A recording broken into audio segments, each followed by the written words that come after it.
Assalamualaikum, halo semuanya. Pada video kali ini kita akan melalui sebuah perjalanan intelektual. Coba bayangkan kita berada di sebuah mesin waktu pemikiran Islam yang bisa membawa kita ke abad yang berbeda-beda untuk melihat bagaimana Islam memikirkan banyak hal, dari hukum, akidah, hingga sains. Nah, yang paling menarik adalah pemikiran Islam tidak pernah berhenti. Ia terus bertumbuh, berkembang, dan merespons perubahan zaman. Dari gurun Madinah hingga dunia digital saat ini, cara berpikir Islam terus bergerak. Kita mulai dari era klasik sekitar abad ke-8. Nah, di masa ini, para ulama tidak hanya menghafalkan teks, tapi justru mulai membangun fondasi ilmu. Misalnya, Imam Syafi'i menyusun aturan usul fikih agar umat Islam bisa memahami hukum dengan rapi dan sistematis. Sementara tokoh seperti Al-Kindi dan Al-Farabi mulai menggabungkan filsafat Yunani dengan nilai-nilai Islam. Jadi, sejak awal, Islam sudah memiliki kebiasaan yaitu mempertemukan akal dan wahyu untuk menjawab masalah baru. Nah, ini adalah masa kelahiran cara berpikir kritis dalam Islam.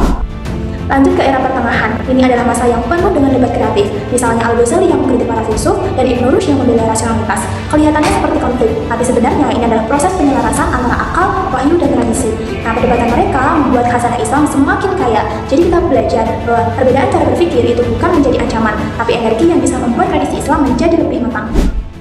Memasuki era modern, umat Islam menghadapi tantangan baru seperti kolonialisme, sains modern, globalisasi, dan masyarakat yang semakin beragam. Tokoh seperti Muhammad Abu mencoba membuka kembali pintu ijtihad agar umat Islam bisa menghadapi problem kekinian, dan Fazlur Rahman memperkenalkan metode double movement yang membaca Al-Quran dengan melihat konteks sekarang dan masa turunnya. Aminah Wadud menafsirkan ayat Al-Quran dengan pendekatan kesetaraan gender. Nah, semua itu menunjukkan bahwa ijtihad itu hidup.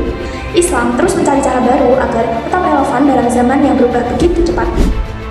Kalau dipikir-pikir, dinamika pemikiran Islam tidak berhenti di tokoh-tokoh besar saja. Ia ada di sekitar kita hari ini, saat berdiskusi di kelas, membaca tafsir online, atau memahami hadis dengan memahami konteks sosial zaman sekarang. Nah, itu semua menunjukkan bahwa ijtihad itu tetap hidup.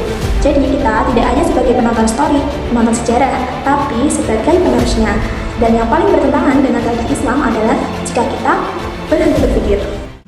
Nah, satu pesan yang bisa kita ambil adalah selama umat Islam terus berpikir, Islam akan terus hidup dan setiap generasi termasuk kita punya hak dan kewajiban untuk terus menghidupkannya. Sampai di titik ini, mesin waktu perjalanan kita telah berhenti, tapi tidak dengan perjalanan pemikiran Islam. Sampai di sini, terima kasih. Wassalamualaikum.